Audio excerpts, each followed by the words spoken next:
Here with Marian Glennie Langley, and it's March 10th, 1991. And this is the first time, Marian, that we really remember seeing each other. I remember last night we were saying that we might have seen each other before, perhaps at your parents' 50th wedding anniversary. Right. That's right. Right. I remember your father, Charlie Glennie, particularly well. But could you tell us a little bit about your parents, and perhaps we could start at that day, that 50th wedding anniversary, as to when it was and what you were doing at that time. Oh, sure. Well, I forget the year, I'd have to figure out, but it was 4th of June. And Tom and Luciana and I were living in Garden City. He was the principal of the high school here. And we went up the day before the anniversary, and we were there the day of the anniversary, and then we came home the next day. We were all very happy and pleased that Papa and Mama had their 50th wedding anniversary, and a lot of people were there. I'm sorry that we didn't take pictures of all the people, and then we would have been in another picture. Yes, yes. But we did find a picture last night that you were there as a little boy, and Luciana was there. I think she was about 3 years old, and I was there. Now, I remember your father, and he's the only person of my grandparents' generation whom I remember. In fact, it's possible that he's the only one who was alive during my lifetime. I was born in 1943. Your father, I know, of course, came from Scotland and set up his milk business in North Andover, in Massachusetts. And could you tell us a bit about sort of what he was like as a father, who Charles Glennie was, some of the experiences and adventures you had growing up? Well, let me first start out by saying that Papa was 16 when he came to this country, and he was living on the farm with his parents and a couple of sisters and Uncle Jim, George Glennie's father. And Papa got bored with the farm work. And so Uncle Jim loaned him some money, and he bought a cart and a horse, and he put the unpasteurized milk in big 50-gallon cans, and he went out with the horse and buggy and went around South Lawrence, North Andover, and Lawrence, and the ladies would come down from the apartment houses with their pitchers, and he would pour milk into the pitchers. So he started out as a one man, and he had a good business by the end. He was a hard worker and had a lot of sad experiences. One year the barn burned, and it was terrible for my mother and father to hear the horses crying that they couldn't get out of the barn, and we didn't have a very good fire department at that time. This was pretty early on in his career. My father was not an educated man in the sense of a school, but he educated himself, and he wanted all his children to have an education. Sent us all through college, except Douglas, who quit at sophomore year. And he was a fun father. He would, I can remember, I don't know how old I was, but I can remember saying, "Come on, Papa, let's make a wheelbarrow out of me." And he would take my legs, and I'd walk around on my hands and around the dining room table and then around the house. And we'd play hide and go seek in the house. And we had a clothes chute in our house. So you could put the clothes in the second floor, and they would wind up down in the basement. And I can remember playing hide and go seek, and I was pretty small. And I got myself inside the clothes chute and hung on by the sides. And he never did find me in that place.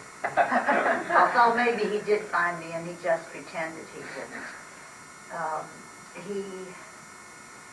He used to let me drive about when I was 10 and 12. Wow. I would sit next to him in the car and take a hold of the wheel and steer. And I had my license when I was 16. Yeah.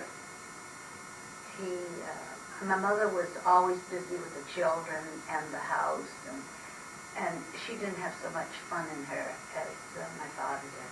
You told us a story last night of your father announcing out of the blue at a dinner table about taking the whole family to Scotland, and it sounded like you had a wonderful trip in Britain, but as well as France, and you went there too. And maybe that was sort of typical of the kind of surprises that he might have had and adventures that he might have brought to all of your life. Yes, I was a senior in high school then, about to be graduated, and Papa said, at the dinner table, which was at noon, they always had dinner at noon, who would like to go to Scotland today? And everybody raised their hand except Mama. And she wasn't a good sailor, because this was before the airplanes really were going across the ocean.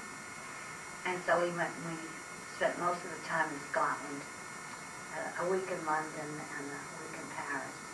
One of my father's ambitions was, well, he had a couple. He wanted to own a Cadillac. And before he died, he owned a Cadillac. And he wanted to go to the West Coast. So he, I think Bob Mill and Murray Dill and Josie Taylor. Josie was on our mother's side of the Glennie family. I think they all went and took turns driving, and that was a big accomplishment for my father to drive to the West Coast and drive back. I would say. Now, your mother was also a Glennie, and how far back in their families would you trace back and find the common ancestor, or how was that relationship? My mother's grandfather was my father's great uncle. Okay. Yes. Yes. So when I was naughty or bad, I said, you can't blame me because, you know, my problem is intermingling of the marriages. They thought that was pretty fresh. Not surprised. I was, when I was a little girl, I sat next to Mama, and I guess she couldn't control me. So I was sent up to sit next to my father, and I got worse. Yes. Now, in coming to the United States from Scotland, your grandparents, who would be my great-grandparents, came to the United States at an advanced age, perhaps in their 60s. Yes. How was, from the stories that you would hear from, say, your parents, how was that adjustment for them? Do you know, was it very, very hard for them to come to the United States at that age? Did you know what they found their lives here difficult? Well, of course, they had more children in this country than they had back in Scotland. There was Maggie, who was Maggie Glennie McGregor. She didn't come, but all the rest of the children were over here. So they were surrounded by their children. So I think that probably made life a little bit easier for them. They didn't leave most of their children at home, but it was hard for them to leave their homeland and their friends and their church. Now, you knew my grandmother, Annie Glennie. Right. And, of course, I didn't because she died some years before I was born. But I'd be very interested in knowing your impressions of Annie, what kind of woman she was and how you knew her. Well, we used to take her to church every Sunday. And when she would get out of the car, she'd give us a lovely smile, and she always said, many thanks. So that when, as kids, we'd say, many thanks, we'd say, a la Aunt Annie. She was a sweet lady. I can't think of ever hearing anything bad about her, that she was angry. She was a widow for many, many years and had 2 boys to bring up. She was just a lovely, sweet lady. Do you think, uncomplaining. Do you think it was hard for her to raise 2 boys from the time they were really quite young, when her husband had died? Yes, it was, because she was very Scottish. Yes. And as I remember, I didn't think she had many friends in North Andover. I'm glad you told me last night that she had her 2 sisters here. I remember now the names, and so I'm glad she wasn't. I had the feeling lately, since we've been corresponding, that she must have been very lonesome. But I guess she wasn't. But she just was a very kind, loving lady. I think it was very difficult for her to bring up 2 boys, American boys, because I think she sort of thought maybe they would have been brought up the Scottish way, which Yes. was a heck of a lot stricter. Yes, yes. Now, you knew my father. My Yeah. father would have been perhaps 10 years older than you, I think. He was born in 1904. Oh, 4, 8 years old. I was born in 12. Okay. What, and of course you knew his brother, who was perhaps 2 years older than he. What was my father like as a boy, or perhaps as a young man, which would be your first memories of him? Well, what I remember about Johnny, everybody called him Johnny. It was never John, it was always Johnny. He was good looking, he had rather a brown face, but his voice, I've always remembered his voice, and I've never remembered anybody else's voice. It had a smile on it. I can't exactly tell you what it was, but he had a voice that was always happy. So I never saw him when he was angry. I don't know if it, but he had the most wonderful voice I've ever heard. Yes. And he worked for my father for a while, and I can see him. I must have been out playing in the yard, and I remember seeing him come down the Danvers Street, which was the little road that led down to the milk plant back of the house.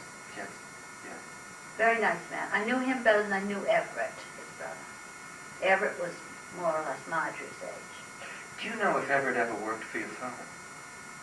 No, I know that my father worked for your father my father started with your father by driving a milk truck, making deliveries. And then I know that he worked in the plant. But I've never heard of Everett working for your father. But perhaps he did, and I just don't know that. Do you know if he did or not? No, I don't know that, and I'm just sorry Marjorie is dead, because she's the one who would have known. Lots of years, when I've had things that I wanted to discuss with her, I always asked Marjorie, what was about this? Why did Papa break up with Uncle John when he never wanted us kids to ever break up, always keep the family together? Why did Papa break up with Uncle John? Was it because he was divorced? No, This said would Marjorie. be John Glennie, the oldest of the children, who was the first one to come from Scotland to That's the right. United States. Yeah, That's right. in Papa's generation, Yes. and his Papa's brother, older brother. Well, Marjorie said, oh, no. She didn't get angry at Uncle John for being divorced. It was because Papa loaned some money to Uncle Alec, who was the younger brother, and Uncle Alec was kind of slow on paying it back, and Papa said if he wanted to loan money to his brother, he could. It was none of Uncle John's business. So you see, Marjorie was a fount of information, and I'm sorry I can't ask her about Everett, but I really don't know. Yeah. I know that your father established a very successful milk company, and as you say, he started it really from scratch, as we said, from really nothing. Does that mean that when you were growing up, it was a situation where your father was away so much of the time because he just had to work so hard building the business that he did? Does that mean that he's a fairly remote person to you? Or was he very much a part of the family even though he was so successful in his business? Yes, he was an important member of the family. He wasn't away very much. It was a local business, and Mama always had dinner at noon, always potatoes and meat and vegetables and the dessert. And Papa went upstairs after the noon meal, and he lay down on the bathroom floor. I don't know why he lay down on the bathroom floor, but he lay down on the bathroom floor and he had to sleep. And one time he always had a nap after his big meal. And one time Marjorie's first husband, Dr. Lee, inadvertently went into the bathroom and he saw my father stretched out on the floor and he thought he was dead. He had to carefully explain to other people that they can, but Papa always went up and... No, but he was a devoted family man. He loved his children. And he gave us a lot of time. They say, Marjorie told me that when I was maybe 2 years old or something like that, Papa always took me down every night to see the horses. And he'd carry me down in his arms, and he would tell me the names of all the horses, so that I could say the horses' names. And she said, I don't know if this is true or not, but she said that I could tell which horses were coming up the street by the hoof bits. So I must have been a pretty smart kid. Yes. No, he was a wonderful father. I remember being so impressed by the fact that you went to Tufts and graduated from Tufts, and impressed in part, I think, because your parents had little in the way of formal schooling on the one hand, and also when you would have gone to college, it was a time when very few women would have been college graduates in the United States. What was it about your family, your parents, or perhaps you yourself that led you to become a graduate of such a fine university? Oh, I don't think I had any part in it. Papa was the one. He used to sit in the kitchen in the evening. He liked to be quiet. He didn't, if he were reading a book, he wasn't in the living room with us while we were making a noise and maybe listening to the Victrola. He would sit out in the kitchen. There was a nice, comfortable chair in the kitchen. It was rather a big kitchen, and there was a lamp on. And he read Dickens. And one time I would go out, and I'd see him. Sometimes he'd be crying away, at the sadness of Charles Dickens. He read all of Dickens. And so he was the one who said that we were going to have an education. The kids had nothing to say about it. Of course, we all wanted it. Yes. But he was the one. I don't think my mother would have been so anxious to send us to school. Yes. We even had Janet didn't want to be at Tufts with Marjorie, and so he sent her to Colby Junior College in New London, New Hampshire. And then he thought it wouldn't be a good idea for me to be there when Janet was at Tufts, so I was sent to Dean Academy in Franklin, Massachusetts. Yes. So my father was the one who decided we had to have an education. Yes, yeah.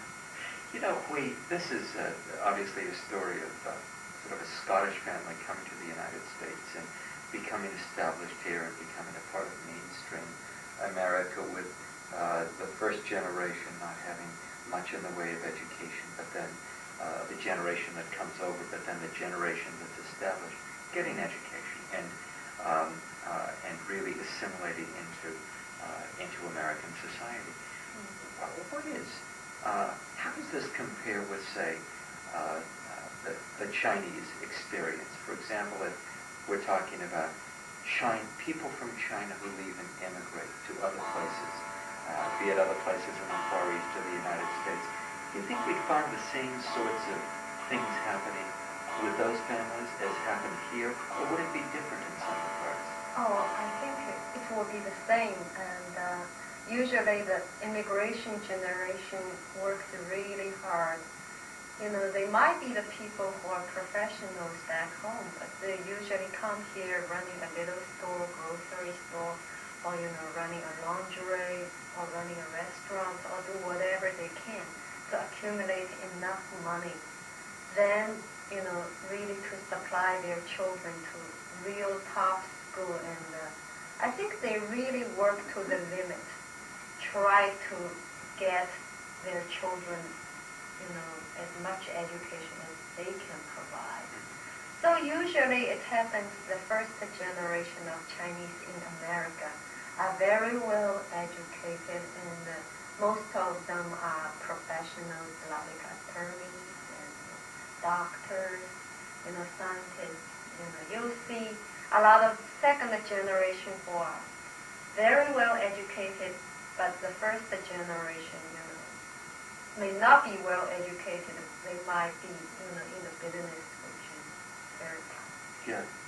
Yeah. It's interesting to me too, though, is I think of really the two stories which are here, because it seems to me, in a way, that you came and due to your parents' encouragement and ability to pay for it, and your own aptitude with school, you're able to go ahead and you become a college graduate. I know, of course, that you graduated from college at the time of the Depression, but even with the education that you had, I remember you told us that it was very difficult to find a job, that you went to Katie Gibbs to learn secretarial school. Okay. To what extent do you think, even with your education, economic discrimination or perhaps discrimination against women were those problems that you dealt with yourself in your life at that particular time? Well, I don't think I was very aware of discrimination against women at that time. I knew I just had to take a job in a little podunk village and get experience. Mm-hmm. And that's what I did. I went up to Blue Hill, Maine, which is a town of a couple of thousand. Yes. And got a year's experience. But then I got married and I didn't use the experience until I went off to college. Sure. But then I had to go back to Adelphi and pick up some more hours of education. I was going to tell you, when you were talking about the people coming to this country, and the next door there's a single lady, a widow, who has rented 2 rooms to Chinese people from Shanghai. The man is married and his wife is here with him. She is not going to school, but he's working here in Adelphi on his master's. And the young girl, I think probably she might be a freshman at Adelphi, and I don't know what degree she's working for. But there are 3 Chinese people next door to me, and they told me how to pronounce your name, as Jack did, and also they told me to say to you, Ni hao. Oh, Yeah. that means hello in Chinese. You know how I remember that? Ni house. Ni hao. And now that you've found your way up here, you have to come back again. And Jack too, of course. There's a Scottish way of saying it. Fist your back. Do you know that? I don't. Fist your back. We always said that when we, that means haste coming back. Fist your back. Fist your back. Yeah. We always said that to people when they were leaving our house company. Fist your back. Fist your back. Mm-hmm. Very interesting. And you can come up and you don't have to go on Sunrise Highway this time. You can follow.